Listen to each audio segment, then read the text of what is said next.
NRC के draft कहाँ है? एक मिनट, एनआरसी का ड्राफ्ट कहाँ है? हर आम गरीब मुझे नागरिक ड्राफ्ट जिसके पास बता उनके दीजिए ना। कागजात नहीं है, ड्राफ्ट उनको कहाँ दिक्कत है होने एनआरसी वाली है। का? कहाँ है एनआरसी अरे का सरकार ड्राफ्ट? से पूछे मैम, मुझसे काहे पूछ रही हैं? आप बता रही हैं कि डरावने प्रोविजन सरकार है। बात तो आपको क्या क्या बताया गया है, क्या छेड़छाड़ किया जा रहा है? मुझे जो पता है हमारे धर्म के अंदर हस्तक्षेप किया जा रहा है, क्या जाता है हिंदू मुसलमानी धर्म के अंदर क्यों किया जाता है, आप मुझे बताइए। मैं वही पूछने की कोशिश कर रहा हूँ, क्या किया जा रहा है बताएंगे तब तो समझ में आएगा लोगों को, तभी पता चलेगा ना क्या हमारे धर्म के अंदर भाई हम हाँ? बस ओके। आपने दो वीडियो देखे, एक स्वरा भास्कर का है और दूसरा एक मुस्लिम लड़की का जो वक्फ संशोधन के खिलाफ धरने पर बैठी है। दोनों में कोई खास फर्क नहीं है। विरोध का मुद्दा क्या है, बिल में क्या कमी है, पत्रकार के सवाल का जवाब क्या देना है, नहीं मालूम। सारी बातें सिर के ऊपर जा रही हैं, लेकिन मोडस ऑफ ऑपरेंडाई यही है कि बस हाथों में तख्तियाँ माइक लेकर धरना देना है। 15 साल की नबीहा हाथ में तख्ती लेकर बैठी हैं, लेकिन वक्फ बोर्ड के बारे में कुछ नहीं जानती हैं। सवाल पूछने पर जवाब देती हैं कि इनसे पूछ लीजिए। कितनी उम्र है आपकी? मेरी 15 साल। 15 साल के हो। तो यहाँ पे क्या करने आए हो? हम वक्फ के बोर्ड के बारे में आए हैं। वक्फ बोर्ड के खिलाफ? क्या है वक्फ बोर्ड? मैं आ रहा हूँ, क्या है वक्फ बोर्ड? वक्फ बोर्ड हमारे उसमें इनसे पूछ लीजिए आप। अब जिनसे पूछा जाता है तो उनका कीवर्ड बस यही है कि धर्मनिरपेक्ष राज्य, मौलिक अधिकार, हस्तक्षेप किया जा रहा है। लेकिन हस्तक्षेप क्या किया जा रहा है कुछ मालूम नहीं।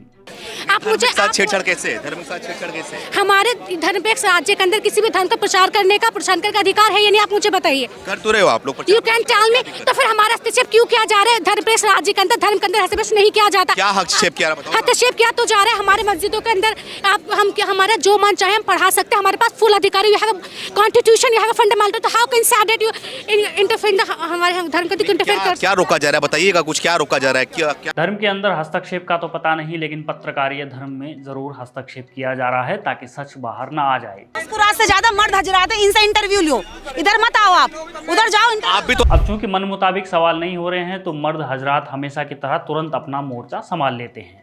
आप स्टूडियो लीजिए, नाम से आपको लेना क्या है? आप उधर जाइए, उधर स्टेटमेंट हो रहा है। अच्छा, आपके नाम से नहीं लेना और आपके धरना प्रदर्शन से कोई मतलब नहीं लेना। आप पहले प्रोग्राम चल रहा है ना, प्रोग्राम चल रहा है। हाँ, तो प्रोग्राम कवर करिए आप। देखिए, इस धरना प्रदर्शन में जो मर्द हजरात आए भी हैं उनकी हकीकत भी देख लीजिए।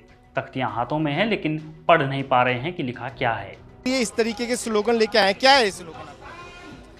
ये हम बिल को रिजेक्ट करना चाहते हैं क्योंकि ये गलत है। क्या लिखा हुआ है इसमें? ये लिखा है इंडियन रिजेक्ट वक्फ हटा। क्या लिखा है इसमें?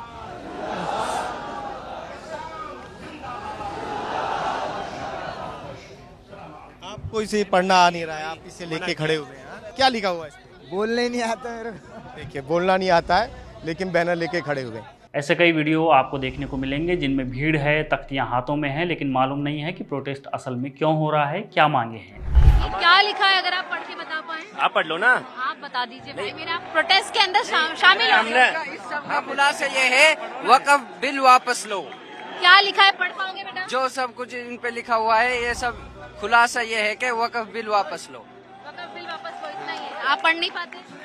नहीं, उर्दू में हम पढ़ के सुना देंगे। यहाँ केवल ये बात नहीं है कि ये पढ़े लिखे नहीं हैं या फिर इन्हें बस ब्रेन वॉश करके लाया गया है। स्वरा भास्कर तो पढ़ी लिखी हैं। रूबिका लियाकत ने स्वरा भास्कर के लिए सही कहा, जिसका जन्म नहीं हुआ है उसका मुंडन करवा रही हैं। आप जिसका जन्म नहीं हुआ उसका मुंडन करवा रही हैं। जवाबदेही मेरी एनआरसी कहाँ है? नहीं, जवाबदेही मेरी नहीं है। इसी तरह फरहान अख्तर हैं, सीए के खिलाफ प्रोटेस्ट में शामिल होते हैं। जब उनसे इस बारे में कुछ बुनियादी सवाल पूछे जाते हैं तो कहते हैं कि इतने सारे लोग यहाँ पर हैं तो कुछ ना कुछ तो होगा ही। यही वो मानसिकता है जो हमें हर बार देखने को मिलती है, कभी इन लड़कियों में, कभी इन मर्द हजरात में, कभी स्वरा भास्कर में, तो कभी फरहान अख्तर में।